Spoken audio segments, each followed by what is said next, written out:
Sejam bem-vindos, meus amigos, a mais um episódio do nosso podcast Vozes do Futuro. Esse podcast que é uma realização da Fundação Francisco Dornelles. Estamos muito felizes por você aqui estar participando mais uma vez de uma entrevista, de um curso, porque hoje será um curso, não só uma entrevista, não só uma conversa. Estamos aqui com o nosso grande amigo Guilherme Oliveira, ele que é um empresário e ele que é conhecido nas redes sociais como Gui das Vendas. Seja muito bem-vindo, meu amigo. Coisa boa estar com você. Me comprometo aqui com a sua audiência de entregar o melhor podcast que eu posso aqui, o melhor episódio de vocês. Amo falar um pouco sobre Vozes do Futuro, Vozes do Brasil. Cara, o que a gente está olhando o Brasil, olhando o Nordeste, tudo que a gente está desenvolvendo aqui no Nordeste. Trazendo também eventos como Paulo Guedes vindo aqui para Recife, Teresina, Fortaleza, enfim. Então, prometo me entregar aqui ao máximo para entregar o melhor episódio para vocês aqui. Vamos juntos. Muito bem, seja muito bem-vindo agora e quando você quiser voltar aqui, as portas são abertas. Por isso que é o nosso Vozes do Futuro. Aqui é o podcast em que a diplomacia, em que a voz de todos é o soberano. Nós convidamos aqui de todas as figuras possíveis e você é muito bem-vindo aqui. Coisa boa, meu irmão. Guilherme, vamos contar um pouco aqui, antes de falarmos sobre seus eventos que você vai fazer aqui em Teresina, com a presença do Paulo Guedes, ex-ministro da República. Olha só o peso que nós temos, que vamos receber aqui na nossa Teresina, no nosso Piauí. Guilherme, como foi que você apareceu? Você é empresário, você é empreendedor desde muito novo, né? Desde muito jovem. Como foi que surgiu esse Gui das Vendas? Como é que você surgiu? Que massa. Cara, assim, ó, é muito importante que quando a gente vai contar a nossa história, a audiência, ela fica... Eu não quero que necessariamente a audiência aqui, ela se preocupe muito com a minha história, mas na verdade é como nós construímos um movimento de um Brasil melhor. Porque eu acredito que a minha história é uma história comum, é uma história que, óbvio, tem algumas coisas que as pessoas falam assim, cara, não, isso aqui é só você que fez na vida, né? Mas eu acho que a minha história é uma história comum de o seguinte, eu era um cara de 17 anos, desde 2014, na verdade, com 14 anos, eu descobri a necessidade de trabalhar para ter dinheiro, normal. Cheguei pro meu pai e falei assim, pai, eu quero trabalhar porque eu não posso comprar XPTO, eu não consigo comprar algumas coisas. E aí meu pai me deu o meu primeiro emprego, né? Era a fiscalização entrando na loja e eu saindo para fingir que eu não estava trabalhando.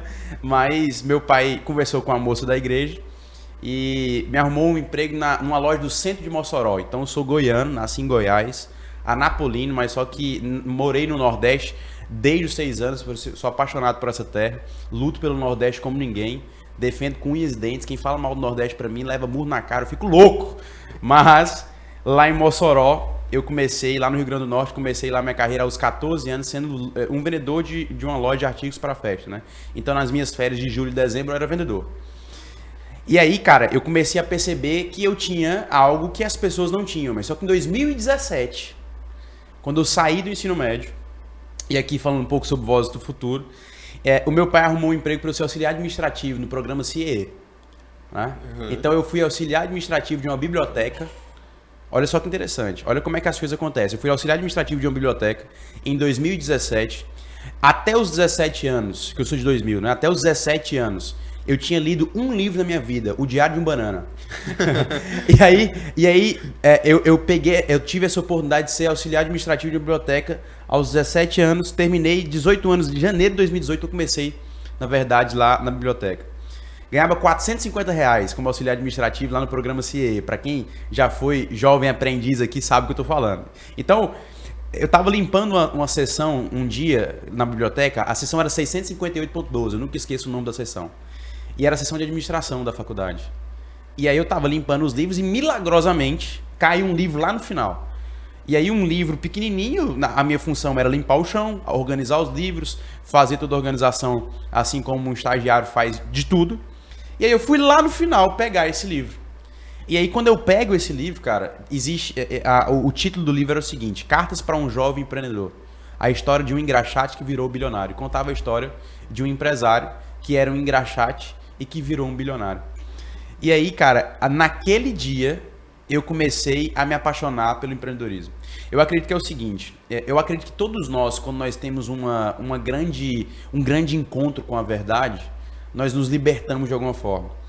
E aí eu li aquele livro, eu consumi aquele livro, era um livro pequeno, cara, e aí eu consumi, eu não sabia o que eu queria da minha vida, 2017, e aí muitos jovens talvez se encontram nisso, se encontram nessa situação, que eu não sei o que eu vou fazer, qual faculdade que eu vou fazer. Eu já tinha passado na administração na faculdade federal, mas eu passei para o segundo semestre, então eu tinha um semestre sem fazer nada. Mas, cara, naquele dia eu me apaixonei pelo empreendedorismo. Ou seja, o livro encontrou você, né?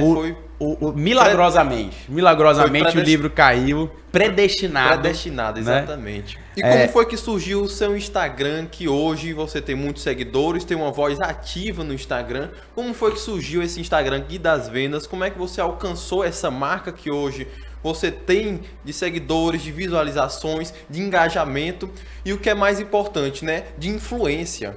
Massa. Cara, 2017 eu li, depois livro, mais 17 livros de empreendedorismo. Minha cabeça explodiu. Eu falei assim, cara, eu preciso disso. Só que minha família não tinha empresa, eu era de uma família simples, mas muito forte em relação a princípios. E aí, em 2018, eu lancei o meu primeiro negócio, que era um projeto em vista no sonho do empreendedor brasileiro. Eu comecei a vender brigadeiro na rua, no sinal, com uma grande visão que eu tinha. O Brasil, em 2018, tinha 220 milhões de habitantes, mais ou menos. Eu queria ter uma empresa que tivesse 0,001% da população brasileira sendo meu funcionário. E aí eu lancei o projeto, Investe no Sonho do Empreendedor Brasileiro. Eu quero ter uma empresa de 2.200 funcionários. E aí, cara, eu fui pra rua. Eu fui vender na rua. Por quê? Porque se o Silvio Santos conseguiu, eu consigo. Se o Cacau Show conseguiu na rua, eu consigo.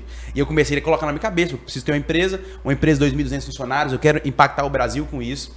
E aí, em 2018, fui lá e eu tenho até vídeos no meu Instagram lá eu vendendo. Eu chegava nas pessoas e falava assim, cara, esse aqui é o projeto mais famoso dessa rua, o sonho é meu, o projeto é meu também. É o sonho de me tornar um dos maiores empresários do Brasil e eu tô começando agora. Cada brigadeiro que você compra meu aqui, eu tô próximo do meu sonho de ter uma empresa de 2.200 funcionários. E aí as pessoas começaram a ficar me conhecendo na rua. E aí, no dia 26 de setembro de 2019, um cara me encontra. Um cara de uma família tradicional me encontra, lá de Fortaleza. Eu já tinha me mudado de Mossoró, eu estava morando em Fortaleza. Eu vendia na rua 25 de março, em frente ao Colégio Imaculada Conceição, para os nossos ouvintes aí que conhecem Fortaleza. E aí, cara, esse cara me encontra no dia 26 de setembro, se eu não me engano. Ele estava num Audi A4 cinza perolizado, 2.0, TSFI, placa Z alguma coisa. E aí ele baixa o vidro e fala assim, projeto de quê? Eu falo, projeto Investe no Sonho do Empreendedor Brasileiro. Cada brigadeiro que você compra meu aqui está me ajudando a ter uma empresa de 2.200 funcionários. Meu sonho é ser um dos maiores empresários do Brasil. Ele falou assim, mãe, por que eu nunca te vi nesse sinal? Eu falei assim, porque eu estou testando minha taxa de abertura de vidros aqui em cima.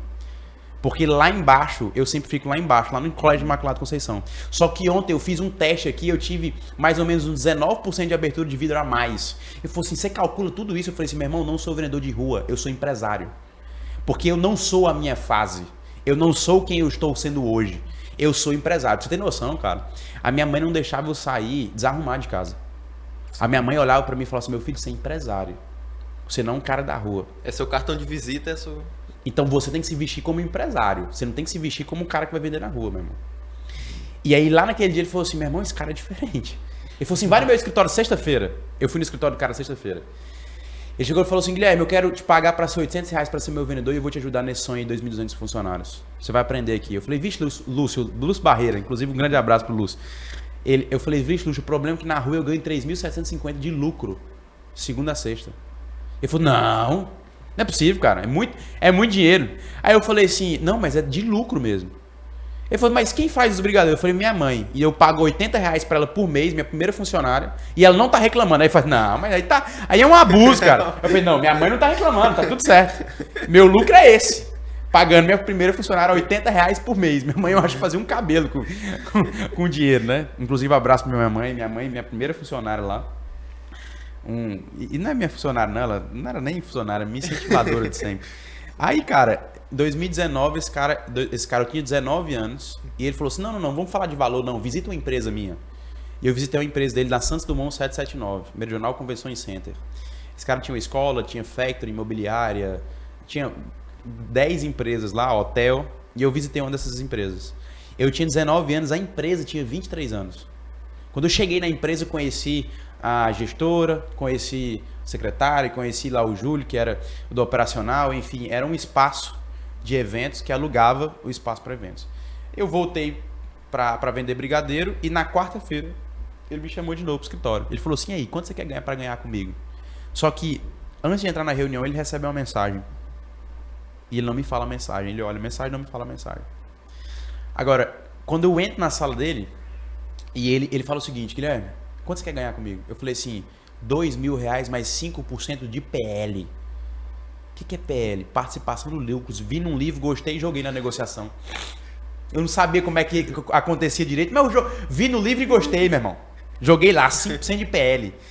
Aí ele falou assim, deixa eu te fazer uma pergunta. Ao invés de ser meu vendedor, você está preparado para ser o gestor da empresa, que a gestora acabou de pedir demissão agora. Ou seja, milagrosamente, o livro cai. Milagrosamente, a gestora pede demissão antes de eu entrar na sala. E aí, aos 19 anos, eu bati no peito e falei assim, eu nasci pronto. E se eu não dobrar o faturamento da empresa no primeiro mês, você pode me mandar embora.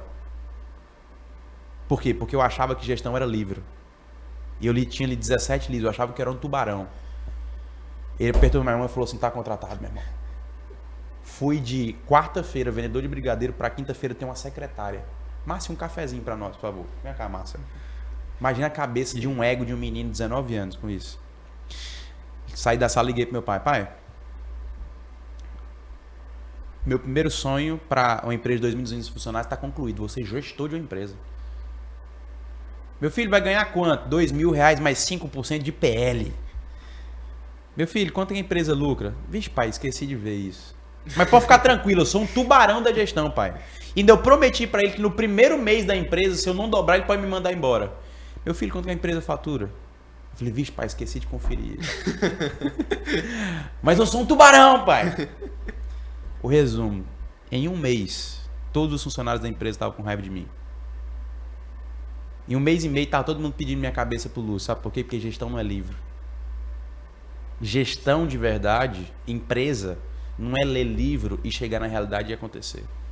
Gestão é dia a dia, gestão é realidade. Hoje nós temos quase 100 colaboradores na minha empresa. Que é uma empresa que eu montei depois de estar no grupo. E eu falo para eles, hoje eu estou tocando a operação. Eu estava 8 horas da manhã com os meus líderes. Eu estava com os 14 líderes na reunião, lendo um livro. A gente está lendo um livro na nossa liderança que a gente chama de Cumbuca, né? Que é uma leitura diária ali. E a gente se reúne uma vez por semana. Gestão é dia a dia, meu irmão. Gestão é olho no olho, é mover gente, fazer operação, são pessoas. É pessoas, processo, tecnologia. Então, eu não sabia disso, eu achava que era livre e acabou. Respondendo sua pergunta, 2019. Mas fique à vontade. Não, eu te falei que eu tô à vontade aqui. Fique à vontade. 2019, no primeiro mês, todo mundo com raiva de mim, eu liguei pra minha mãe. Chorando. Copiosamente. No dia que a secretária pediu demissão, eu liguei pra minha mãe. Porque pro meu pai eu ligo pra me fortalecer. Aí, agora pra minha mãe eu ligo pra ter colo, né? Irmão, eu entrei na sala do lado do meu escritório, a salinha da bagunça, e chorava. Liguei pra minha mãe e falei assim, mãe, isso aqui não é pra mim. Sabe quando você sonha tanto por alguma coisa, que você chega lá? Isso aqui é muito sobre Vozes do Futuro. Você sabe o que é ideias que libertam? Você sabe o que é liberdade? É você conhecer a realidade do seu sonho. Porque tem muita gente aqui que fala assim, cara, eu quero movimentar o Brasil, só que não aguenta o peso do propósito. Você falou que semana passada você fez 4 viagens. Isso. Então exatamente. Você visita cidade por cidade, comunidade por comunidade. Porque tem muita gente que quer mover o Brasil, mas quer mover o Brasil em podcast. Só sentado. Meu irmão, quer mover o Brasil no palco. Mover o Brasil no palco é uma coisa. Eu chegar, falar em cima do palco, vamos estar com o Paulo Guedes aqui, eu falar para 700 empresários no palco, meu irmão, é excelente. Difícil mesmo, sabe quantos eventos eu faço para lotar o auditório? Eu fiz nos últimos 4 meses mais de 60 palestras. E não é 60 palestras para 100 pessoas. Às vezes tem 12, às vezes tem 50, às vezes tem 40. Não é para grandes públicos. O palco é uma coisa, meu irmão, mas mover gente é sair daqui, por exemplo, como a gente vai amanhã em Uruçuí. Que bacana. Falar com a turma lá. Que bacana, muito bacana. Então resumindo uma história longa, que nem diz o americano, né? Resumindo uma longa história numa curta. É uma potência nossa do agro, viu? É incrível. Resumindo uma longa história, minha mãe falou assim, meu filho, você não vai desistir. Eu falei pra ela que eu queria voltar a ser vendedor. Eu falei assim, gestão não é pra mim, mãe. Eu vou voltar a ser vendedor de rua. Porque lá eu ganho dinheiro. Ela falou assim, meu filho, quem bota a mão no arado nunca volta atrás. Você sempre sonhou de estar aí. Você sempre quis isso. Você vai limpar suas lágrimas, papai vai orar por você e você vai voltar lá e vai mostrar quem é que foi o cara que batalhou por isso aí. Daqui é só pra frente. Minha mãe falou assim, você foi educado pra ser forte. Você não foi educado pra ser fraco. Meu pai orou por mim, a gente foi lá e dobrou o faturamento da empresa no primeiro mês. Caramba, que bacana, Guilherme. Ficamos muito felizes aqui com todos esses ensinamentos do Guilherme nos mostrando aqui que você pode começar na rua. Você tem que ter vontade, você tem que ter...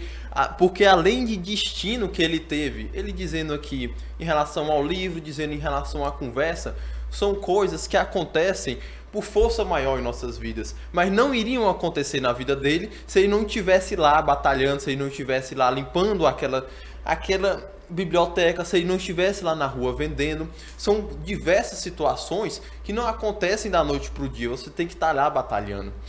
Fico muito feliz aqui por toda essa história que você está nos contando, muito bacana mesmo, muito aprendizado. E o que eu tenho a perguntar agora é saber se isso que você está nos passando é o que você tem da ideia de máquina de vendas, não é? Que você traz, inclusive em suas redes sociais, essa ideia, esse perfil da máquina de vendas. Legal. Eu vou responder sua pergunta. Por favor. Porque você falou do Instagram. E eu não respondi. Não, mas fique à vontade. Então, ó, eu vou responder. Em 2019, eu saio de gestor dessa empresa para gerente de novos negócios do grupo todo. Então, o grupo tinha 14 empresas e eu faço negócio como se fosse um diretor de negócio lá que eu fazia negócio em todos os grupos. Então, resolvia problema de imobiliária, resolvia problema de escritório de advocacia, resolvia problema de hotel, resolvia problema... Todos os pepinos. E aí, aquilo ali foi minha grande escola, né? Porque eu peguei de todos os nichos de uma empresa tradicional. E aí eu passei 2 anos do grupo, saio do grupo e monto o Grupo VORP, que hoje é a nossa empresa. O Grupo VORP hoje Vamos já conversar sobre ela também. Aí eu vou te responder sobre o Instagram. O Grupo VORP hoje é a maior empresa do Norte-Nordeste em número de clientes olhando vendas e marketing. Nós somos o maior do Nordeste, na verdade, né? Porque esse é o dado que nós temos, do Nordeste. Do Norte eu não consigo precisar, mas do Nordeste, o número de clientes, nós somos as maiores. Nós vendemos vendas, marketing com tecnologia. Então a gente tem SaaS, desenvolvimento de sistemas para atender as empresas, e consultoria comercial.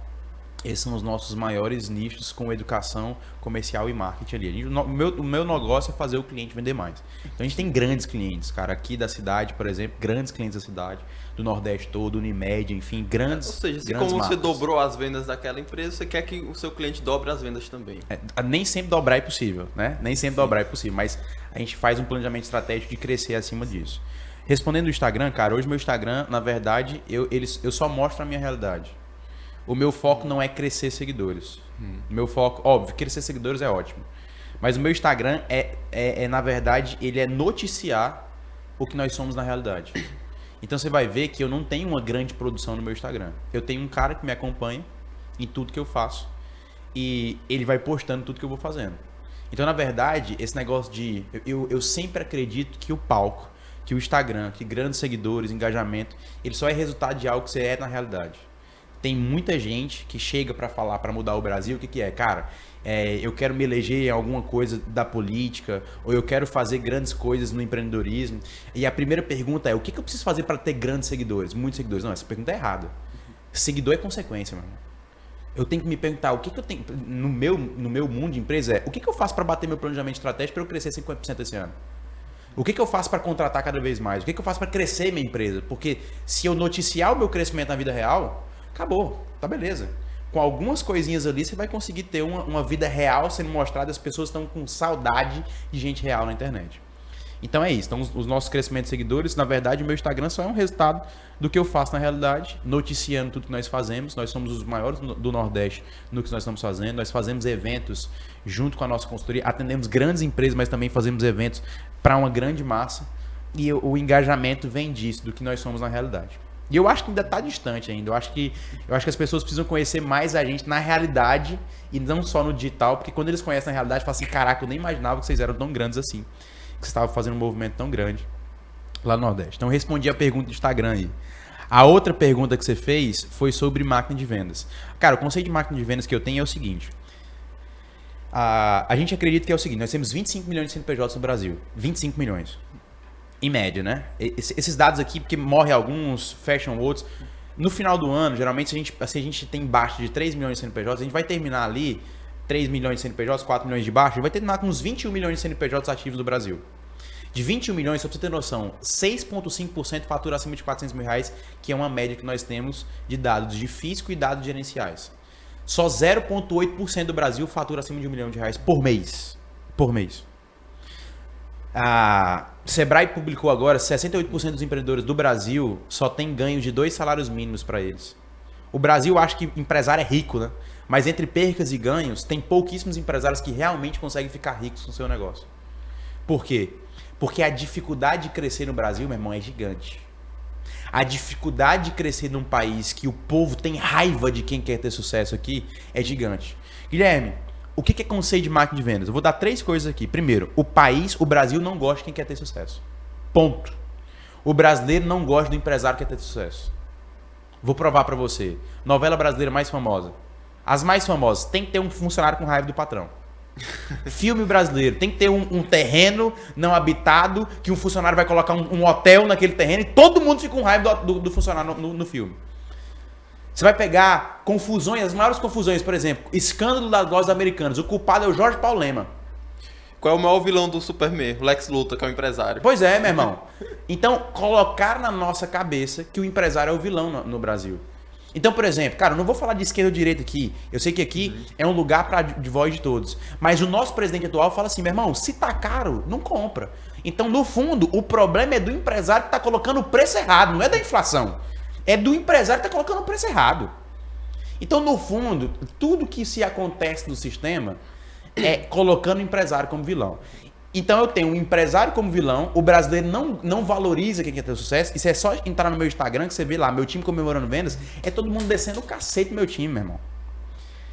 Só que essa cultura de não resultado do Brasil faz com que o empresário viva solitário. Faz com que o empresário se feche. Faz com que o empresário não compartilhe problemas. Faz com que o empresário que ele não sai para levantar a mão e pedir ajuda. Então, eu tenho uma cultura de não resultado que resulta num empresário que fica solitário, e aí o sistema quer colocar isso na cabeça o quê? Que o sucesso é solitário. E o sucesso não é solitário. Você já viu aqueles reels que a galera fala? Rapaz, quando você sobe no sucesso, é uma caminhada solitária, que você tem que deixar amigos, tem que deixar família. Deixa eu te falar uma verdade. Empresário que tá no sucesso e não tem amigos, tá sendo errado. Por quê? Porque o sucesso não pode ser solitário. O que é o conceito de marketing de vendas que a gente tem? É que se o empresário fica solitário, ninguém ensina o empresário a crescer. Que bacana, eu concordo justamente com isso, porque essa história de ser empresário lobo solitário, isso eu também acho que não tem rumo, até porque nós estamos discutindo aqui, nós temos diversos pilares nessa nossa caminhada, por exemplo, um deles é a família, um deles é amigos, é quem você se cerca. E nós estamos falando aqui, inclusive, que saudade do Paulo Guedes, nosso ministro, né? Mas aqui no Piauí nós temos um grande problema, Guilherme, que é o seguinte, vou lhe dar um exemplo aqui. Durante essas caminhadas, inclusive, eu conversei com diversos pequenos autônomos, pequenos empreendedores que sonham alto, mas que estão sempre acorrentados. Porque aqui no nosso Piauí, nós temos um ICMS de 22,5%, em que lasca todo mundo. É o segundo maior do Brasil, só perdemos para o Maranhão.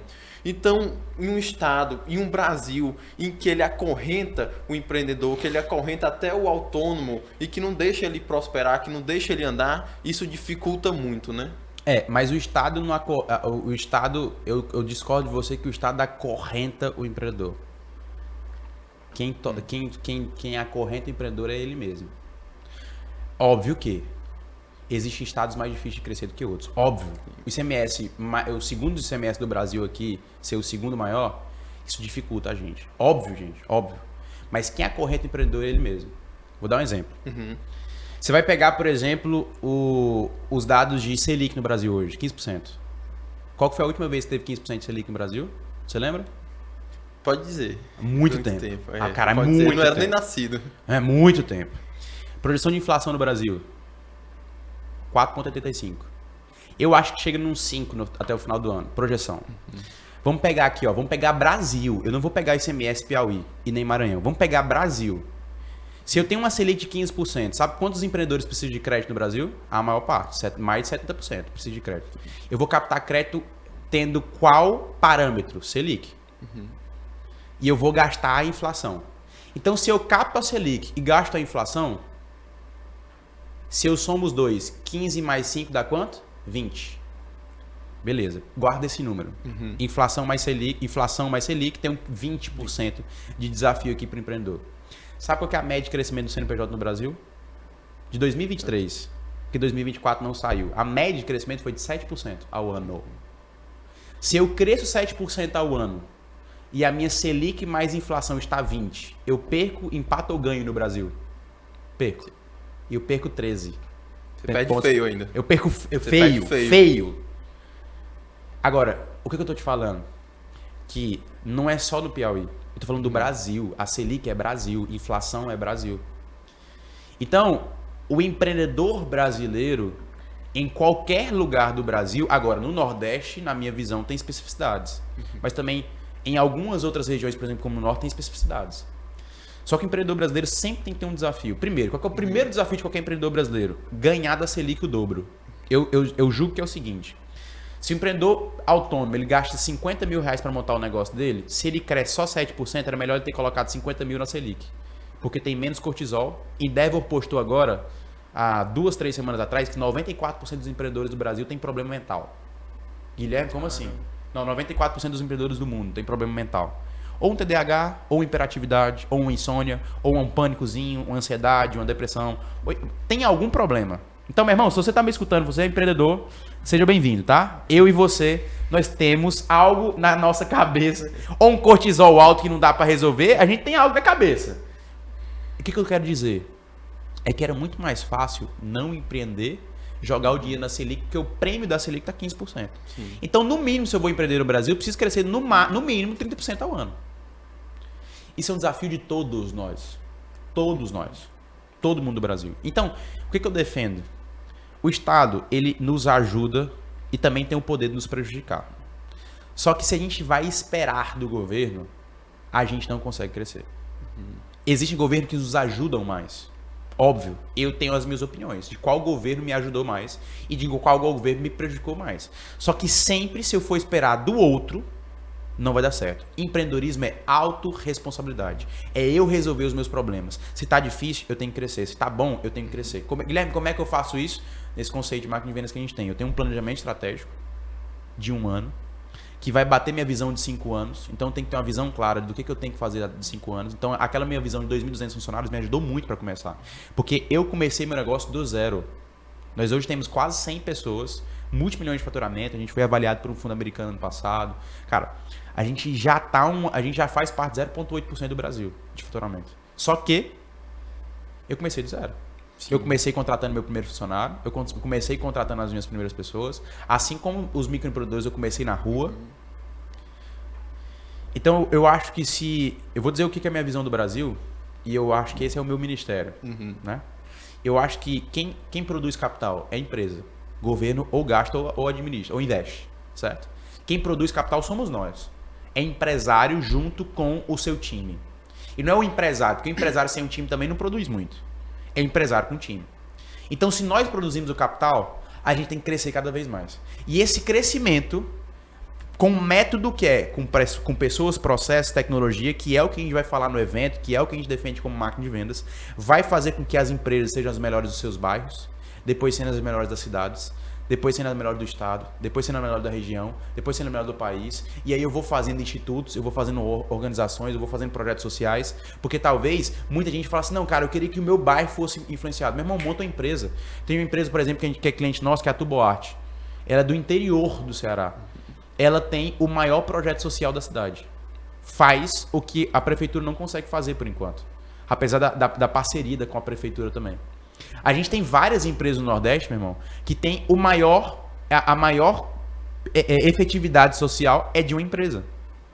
Por quê? Porque o governo também precisa de nós, meu irmão. Porque se a gente não produzir, não tem grana. Gostei muito da sua resposta. Então, meu irmão, quem acorrenta o empreendedor é ele mesmo. Gostei da sua resposta. Tem estados difíceis e mais simples, mas nunca vai ser impossível parar aquele que está extremamente determinado para crescer. Gostei da sua resposta, muito bem. Deixa eu lhe fazer uma pergunta agora. Você acha que o melhor programa social é carteira assinada? Cara, eu tenho muita dificuldade no empreendedorismo sobre melhor e pior, tudo ou nada. Eu acho que tudo depende do contexto. Tudo depende do contexto. Tudo depende do contexto. Agora, a carteira assinada, ela tem o desenvolvimento... Carteira assinada, eu vou falar de carteira assinada e também de pejotização também, de contratos PJs também, que o Brasil tem enfrentado isso. E também é uma saída para o empresário também. Tem alguns modelos de pejotização que eu concordo. Mas, cara, o emprego é uma das maiores transformações sociais que existe. Uma das maiores. Eu não vou falar aqui, porque eu tenho muita dificuldade, cara, de não analisar um contexto. Então, Guilherme, todo funcionário é ruim, discordo. Ou então, a melhor coisa é a carteira assinada. Eu também, depende do contexto, mas, cara, sem dúvida, o trabalho é uma das coisas que mais dignifica uma pessoa. Por quê? Porque, cara, muitas vezes a escola não ensina como é ser um bom profissional, como é crescer de carreira. Muitas vezes a família não ensina, a igreja não ensina, mas nós, como empresas, nós devemos ensinar. E é um grande momento ali da carreira de alguém. O trabalho deveria ser uma oportunidade para todos.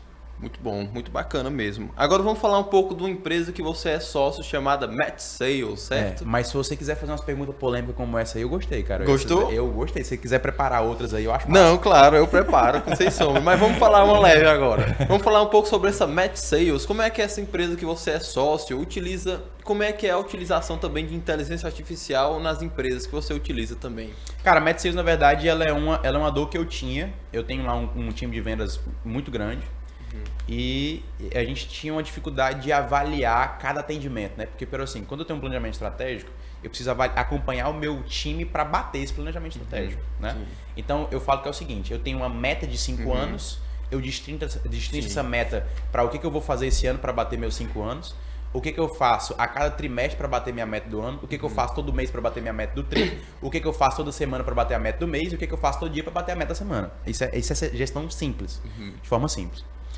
Só que todo dia eu avaliava o meu time de vendas. Cara, esse atendimento tá ruim. Isso que você falou no WhatsApp tá ruim. E aí, então, o que eu fiz? Nós fizemos um sistema, um software, que ele treina o vendedor. É como se a minha cabeça, Guilherme, eu colocasse minha cabeça no sistema e eu tivesse todos os atendimentos eu falando pro meu vendedor, tá errado isso, tá errado aquilo. Eu coloquei no sistema a minha cabeça e a cabeça dos maiores vendedores do Brasil que eu tenho acesso no sistema, e a gente imputa dentro desse sistema o que cada atendimento tem que fazer a cada nicho. E aí esse sistema, assim que o vendedor faz o atendimento, o sistema lê o atendimento e vai falar assim, olha, você errou nisso, errou naquilo. Então o sistema treina o vendedor com inteligência artificial. Segundo, o sistema é tipo um policial das vendas, né? Ele audita se o vendedor está fazendo certo, então ele fiscaliza o vendedor. E terceiro, ele mostra para o vendedor o que o vendedor precisa fazer para vender mais. Então ele treina, fiscaliza e dá o próximo passo. Então é uma plataforma que eu vou prometer para vocês aqui, vai ser uma plataforma de $1 bilhão. O que é isso? O valuation dessa plataforma vai passar de 5 bilhões de reais. E em dólar americano vai passar de 1 bilhão. É uma promessa que a gente tem. Que bacana, muito bacana. O que você tem a dizer ao nosso telespectador que está assistindo aqui em relação a quem acredita em startups aqui no Brasil, quem quer fazer sua startup e quer que sua startup vire a chamada startup unicórnio, que é como diversas que tiveram aí, como a Uber, iFood, não é que foram startups unicórnios. Como é que você vê em relação a isso ao Brasil, ou você acha que isso é uma coisa só de Vale do Silício? Não, cara, o Brasil tem muitas startups boas. O negócio é porque a startup ela também ela foi vendida como uma ilusão muito grande. Então o que faz uma empresa ficar de pé? Caixa, fluxo de caixa. É eu gerar caixa. O que faz uma empresa ficar de pé é geração de caixa. E aí muitas startups lá no começo, quando chegou essa ideia aqui no Brasil, que também já faz muito tempo, a gente fazia o quê? A gente fazia startup para pegar rodada de investimento. Né? Então eu fazia um negócio que não gerava caixa, mas que eu precisava levar para uma outra rodada de investimento, que os investidores iam fazer esse investimento na Série A ali, na Série A. E aí eu tinha que fazer várias e várias coisas, eu tinha que crescer sem caixa para pegar um próximo investimento. E aí o fundador fica com pouca porcentagem dessa empresa, com venture capital, enfim. Então o que eu acho? Eu acho que o Brasil está passando por uma coisa que o dinheiro do investidor americano já não chega aqui mais com facilidade. o mundo olha o Brasil com instabilidade. Insegurança jurídica também. Insegurança jurídica, insegurança fiscal. Só pra vocês terem noção, nunca o Brasil teve insegurança fiscal do jeito que tá tendo agora. Então a gente tá parecido com a Rússia, só que a Rússia tá em guerra, meu irmão. Então o Brasil tá nos comparando como um país quase em guerra, nessa instabilidade. Agora, recentemente tem melhorado isso um pouco, mas você vai pegar aí o começo desse ano até o primeiro semestre, a instabilidade nossa, meu irmão, tava gigante. Gigante. Então o que a gente aprendeu no Brasil de startup? É que a gente não ia ter dinheiro a rodo, a gente não ia ter investidores a rodo, e aí obrigou o empreendedor a fazer negócios que param de pé e que param com o seu próprio caixa. Então eu acredito sim na startup, acredito que a gente vai voltar a ver no Brasil uma perspectiva de futuro dos investidores olharem o nosso país que, cara, nós temos reservas hidrelétricas, nós temos recursos, nós temos um país extremamente com todos os recursos que era pra gente estar voando, e o investidor sabe disso. Mas que a gente organizar algumas coisas aqui dentro, o dinheiro vai voltar aqui, mas é um ótimo período de escassez de dinheiro para nós, para a gente aprender a fazer caixa no nosso negócio. Então, acredito sim na startup que gera caixa, e eu acho que é um bom momento para o Brasil para a gente voltar a fazer o empreendedorismo raiz, né? O startup empreendedorismo raiz. Óbvio que tem suas especificidades, depende do contexto, mas eu acho que esse é o padrão. Eu acho que a gente está passando por um bom momento nas startups, que a gente está percebendo que a gente precisa fazer caixa. É isso. Bacana. Só pergunta rápida, pessoa física ou pessoa jurídica? Do quê? Não, em geral. Como assim? O que você... Não, assim... Pra você. Você fala assim, você tá falando aqui na nossa visão do futuro, tal, etc. Você acha que o cara, nessa prosperidade que ele vai levar no negócio, começando autônomo, começando tal, você acha que hoje no Brasil a pessoa tem essa chance, pessoa física ou pessoa jurídica? Você acha que você tem que ter um CNPJ, você tem que montar essa empresa, ou você, pessoa física, você ali naquela garra também? Como é que você Cara, depende do contexto. Depende, né? Do contexto. Sempre a gente tem que trazer pro contexto, mas, cara, se a pergunta for, existe prosperidade sem o empreendedorismo? Cara, o empreendedorismo é resolver problemas de formas eficientes, né? Sim. Então, eu acredito que sem o empreendedorismo, não. Sim. Okay. Mas eu posso intraempreender, né? Eu posso empreender na empresa de outras pessoas e me tornar um executivo. Então eu acho, eu vou falar uma opinião polêmica aqui, cara. Pode falar. Empreendedorismo não é para todo mundo, não. Na verdade, montar uma empresa não é para todo mundo, não. Na verdade, todo mundo que acha que a gente tem que montar uma empresa, por exemplo, o segundo maior desejo do brasileiro agora é montar um negócio. Sim. O primeiro é ter uma casa própria, né? Agora, a gente tem no Brasil essa febre de todo mundo montar empresa, mas, cara, tem muita gente que se dá muito mal nisso. Então, eu não acho que todo mundo deveria ter CNPJ. Eu acho que todo mundo tem que entender que resolver problemas e entrar em desafios novos, com habilidades novas, vai nos fazer prosperar. Eu posso intraempreender, e eu recomendo que primeiro a gente intraempreenda, como eu fiz, se a necessidade não bater na porta, enfim, cada caso é um caso. Mas se você tiver a oportunidade, intraempreender, que é trabalhar em uma empresa, empreender na empresa, ser um executivo, resolver problemas nas empresas, não ter autorresponsabilidade, não ter vitimismo, desenvolver problemas lá dentro, para que depois você saia e monte seu negócio, se você tiver a oportunidade. Então, eu acho que tem espaço na pessoa física, sim, como executivos, nas empresas. Eu acho que as empresas precisam de uma boa mão de obra, e também tem espaço no empreendedorismo. Ótimo, muito bem. Eu penso mais ou menos isso que você falou. Agora vamos falar um pouco sobre um evento que vai acontecer aqui em outubro, entre 17 e 18. Nosso papo está muito bom, mas estamos encurtando nosso tempo curto aqui no nosso programa. Vozes do Futuro, uma realização da Fundação Francisco Dornelles. Fale um pouco sobre o que você vai trazer aqui, o ministro Paulo Guedes. Olha só, inclusive passe minha mensagem para o Paulo Guedes, dizendo que na época que ele era ministro aqui do Brasil, as estatais, que nós aqui que pagamos imposto todos os meses, nós aqui que tarifas e tarifas todos os meses, as estatais davam lucro. Olha só, nós somos sócios dessas estatais, nós temos que exigir que elas deem lucro. Mas hoje em dia não é isso que nós vemos. Os Correios, por exemplo, tá uma vergonha. Então passa essa minha mensagem para ele, parabenizando ele, né? Porque as estatais davam lucro. Como é que está esse Sales Experience Brasil, certo?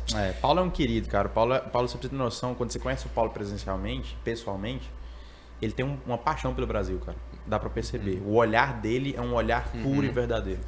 Mas falando do Seios, o Seios ele nasce nessa indignação que nós temos, né? Do país que não quer ter que o empresário tenha sucesso, primeiro passo. Empresário fica solitário, empresário fica sem informação. Então não existe faculdade para o empresário, para o gestor e para o líder. E a gente fez essa faculdade acontecer no Nordeste, que é o Sales Experience, que é uma imersão de 2 dias, que a gente vai mostrar exatamente um plano de crescimento das empresas que mais crescem acima da Selic de juros e crescem no mínimo 30% ao ano. A gente vai mostrar esse plano para todo mundo com erros e acertos, que é pela primeira vez no Brasil existe um evento de alguém que mostra um plano na realidade e abre esse plano de forma consciente, não são palestras descasadas, né? Muitas vezes a gente vai para eventos de empreendedorismo, que é um monte de palestra descasada, um monte de palestrante, mas não mostra um plano, eu não saio com ferramenta, eu não saio com tudo isso. Então, tanto eu, como meu sócio, como o Paulo, nós iremos mostrar esse plano para o Brasil, mostrar esse plano para o Nordeste, para a gente crescer acima de juros e inflação. Isso é o Sales. O Sales ele é a maior imersão do Nordeste, então a gente tem 4 edições esse ano. Então a gente fez a primeira edição com 1.500 empresários, a segunda edição com 500 empresários lá em Recife, aqui também teremos 600 empresários, e em Fortaleza nós teremos 2.000 empresários. Então no final aí nós teremos 4.700 e 4.600, 4.700 pessoas, empresários que sentarão com a gente, empresários, líderes, gestores, que vão sentar para falar desse plano para crescer Nordeste, para crescer empresas no Brasil, para crescer e fazer a construção de um país melhor. Isso que é o Sales Experience Nordeste. O Paulo nunca tinha feito um evento no Nordeste como uma tour dessa com 3 eventos, nunca havia feito, mas quando a gente apresentou o projeto Nordeste para ele ficou super animado, inclusive com Teresina. Teresina, a gente tem que, na minha visão, tá? Essa aqui é a minha visão pessoal, e aqui é um espaço de ideias para todos. Eu acredito que Teresina ele é um berço de empresários, famílias e empresas que elas devem ser mais escutadas, mas é um berço que pintou o empresário como vilão aqui dentro. Teresina, ela olha o empresário e não aplaude. A Teresina não aplaude seus próprios heróis. Teresina, ela escolhe falar mal de quem produz. É o que eu vejo. E a gente vai mudar essa realidade aqui nessa cidade. Os empresários vão ser aplaudidos, honrados, assim como tem que ser. Óbvio que tem alguns que fazem coisas ilícitas, nós não compactuamos com isso, mas nós temos muitas famílias que cresceram impérios aqui dentro. De forma justa, de forma lícita. Óbvio que todo mundo tem erro, tá? Todo mundo tem erro. Mas de forma justa, de forma que ajudou a sociedade, de forma que ajudou a cidade, cresceu a cidade. Então, estaremos juntos lá no Sales Experience com alguns convidados. Algumas famílias aqui, inclusive, vão palestrar também lá, algumas surpresas para todo mundo. As maiores famílias estão nesse movimento com a gente. Então, te espero lá. Os Claudinos vão estar. Vão estar lá. Família Claudino vai palestrar lá. Que bacana. Mande meu abraço para eles também. Amém, coisa boa. Meus amigos, foi muito bom o papo. Agora eu vou levar as considerações finais para o nosso amigo Guilherme Oliveira. E também fazer aqui também as minhas considerações finais, dizendo que foi um papo muito bacana, muito aprendizado. Aqui nós vimos uma trajetória de superação, uma trajetória que mostra que você pode começar assim na rua. Isso é muito bacana. Nós vamos conversando aqui com pessoas que querem o melhor para você que está escutando também, convidando você para esse evento que é uma experiência com plano completo, como ele disse. Você não vai entrar como uma palestra só motivacional para sair motivado e no outro dia não ter mais nada. Você vai sair com um plano. Olha que bacana. Até eu quero participar também. Você é meu convidado lá, cara. Obrigado, vou estar lá também. Vamos juntos, eu vou participar também. Vou abrir aqui as considerações finais para o nosso amigo Guilherme e também só fazer uma última perguntinha. A espiritualidade também é importante, né, para o empreendedor? Não, cara, para mim, só você abriu esse ponto aqui, para mim empreender é um ministério. Como assim um ministério? Deus ele olha para o Brasil de algumas formas. Deus tem levantado algumas pessoas no Brasil para a gente transformar o país.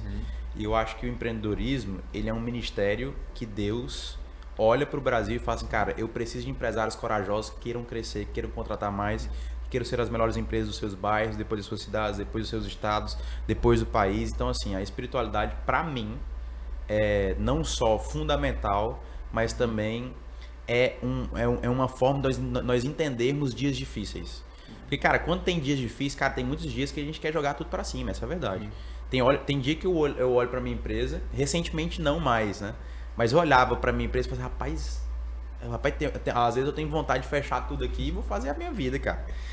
Mas aí a gente lembra, no fundo, do propósito que Deus tem esse olhar para o Brasil, na minha visão. Deus tem um olhar para o Brasil que carece de empresários corajosos, que a gente cresça e desenvolva e que mostre a missão que Ele nos deu para as nossas pessoas que estão dentro da nossa empresa. Então, para mim é fundamental entender em dias difíceis em dias bons.